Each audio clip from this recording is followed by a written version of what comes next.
우리가 어제 본문에서 이제 영모를 꾀했던 아도니아를 처형하는 장면을 보았습니다. 이제 영모의 수장이 죽었으니까 그 아래에는 줄줄이 어떻게 되겠어요? 이제 피바람이 부는 거예요.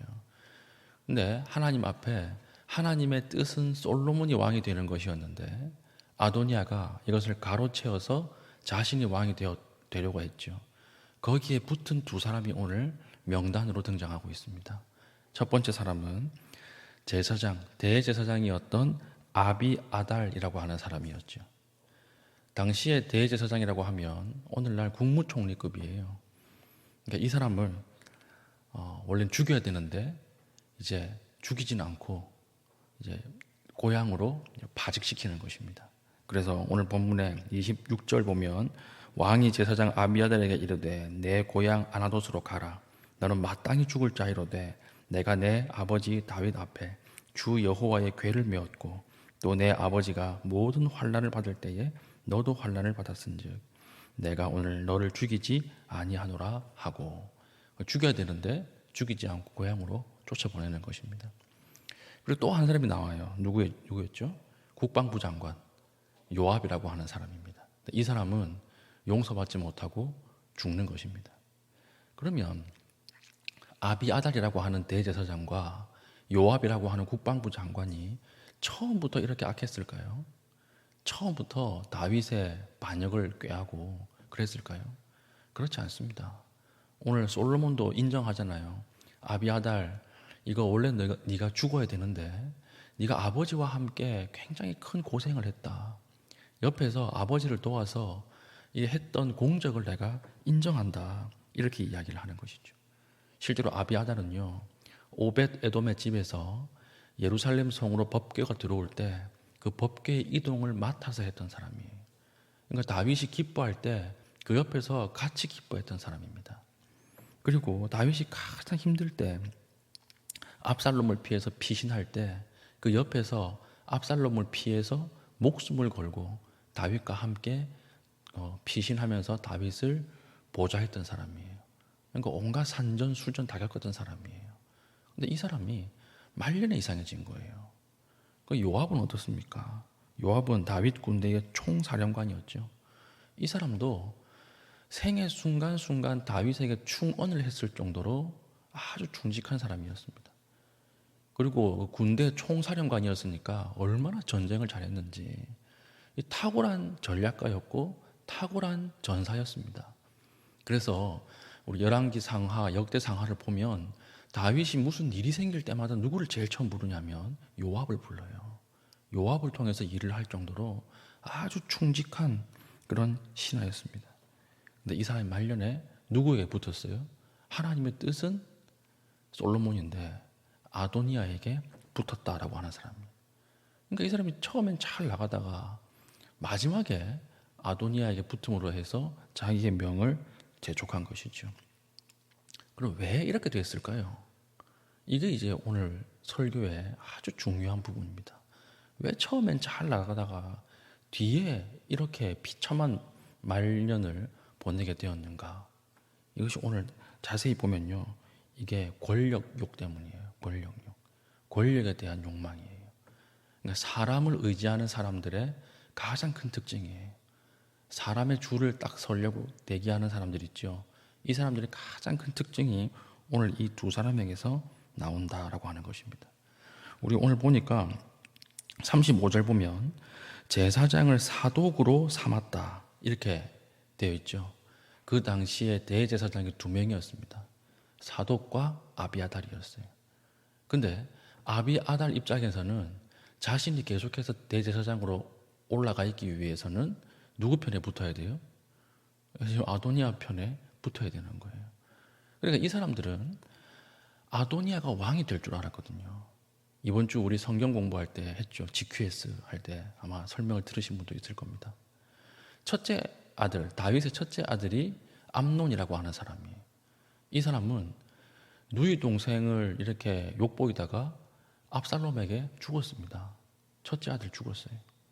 두 번째는 길르압이라고 하는 사람이 둘째 아들인데 이 길르압이라고 하는 사람은요 성경에 이름이 한 번밖에 안 나와요.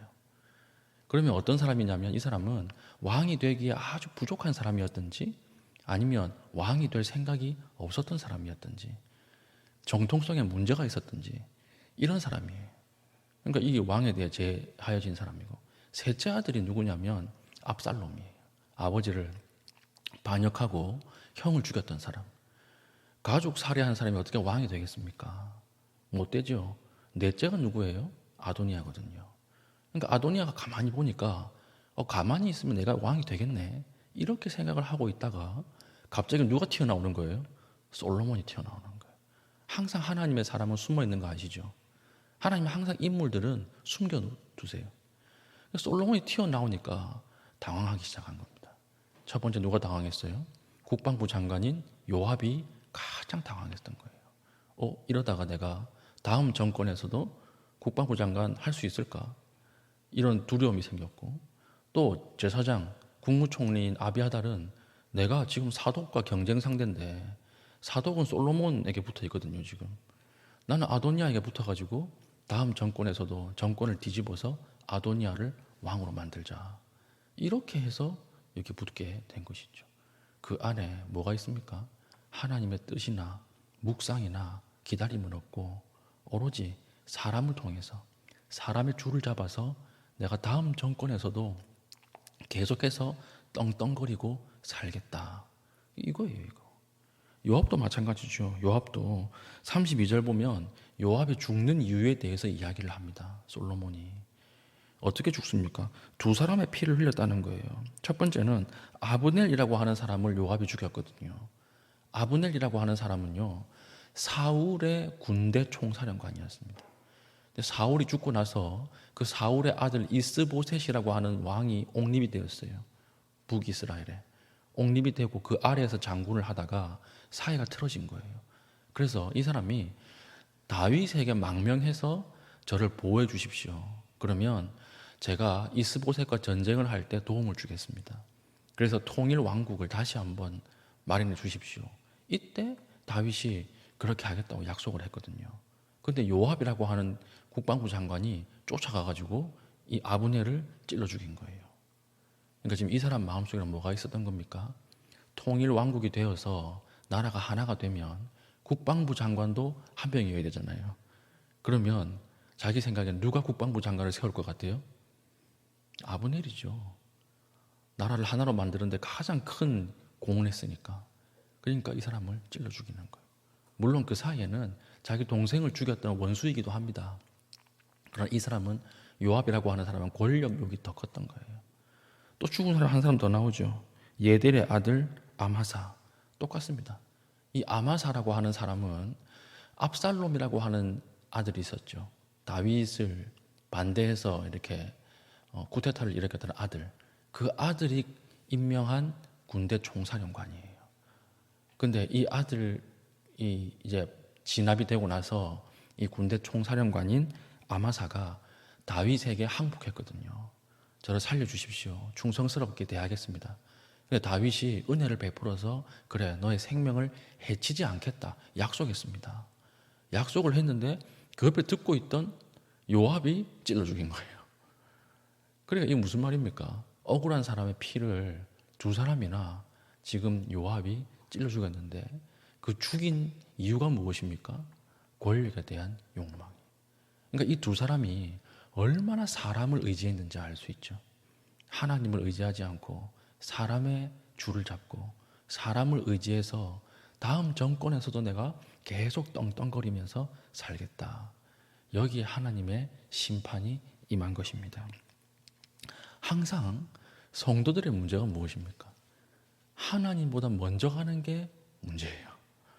하나님보다 앞서가는 게 항상 문제입니다. 그러니까 미리 사람 만나고 미리 계획을 짜고 미리 우리가 어떤 모함을 해가지고 우리 생각대로 만들어가자. 이것이 하나님 보시기에 아주 가증한 거예요. 우리 믿음이 있는 사람들은 모함을 짜지 않습니다. 함정을 파지 않아요. 하나님 어떻게 하시길 원합니까? 엎드리길 원해요. 기다리시길 원합니다. 기다리면 주세요. 필요한 것은 하나님의 때가 차면 응답이 옵니다. 그러니까 그 전에 미리 사람 만나고 그 전에 사람의 줄을 잡지 말라는 것입니다. 어떻게 사람을 믿습니까? 내가 내 마음을 한번 돌이켜 보십시오. 내 마음도 하루에 12번씩 바뀌는데 다른 사람이라고 다르겠어요? 사람 마음은 화장실 들어갈 때랑 나올 때랑 달라요. 하루에 12번도 바뀌는데 그 사람에게 내 인생 전체를 올인한다. 그것만큼 어리석은 것도 없다라고 하는 것입니다. 사람은 그냥 사랑해야 될 대상이지 믿고 의지할 대상이 아니에요. 우리에게 믿고 의지할 대상은 누구밖에 없습니까? 여호와 하나님밖에 없다라고 하는 것입니다. 그래서 때가 아직 차지 않았다면 기다리십시오. 엎드리십시오. 때가 차면 하나님 주십니다. 결혼 상대자가 아직 없습니까? 홍대 나가서 배회하지 마시고 엎드리십시오.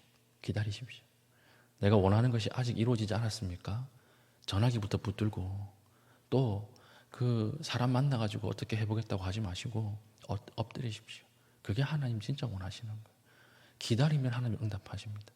예수님도 때가 참에 이 땅에 오셨다라고 하는 것입니다.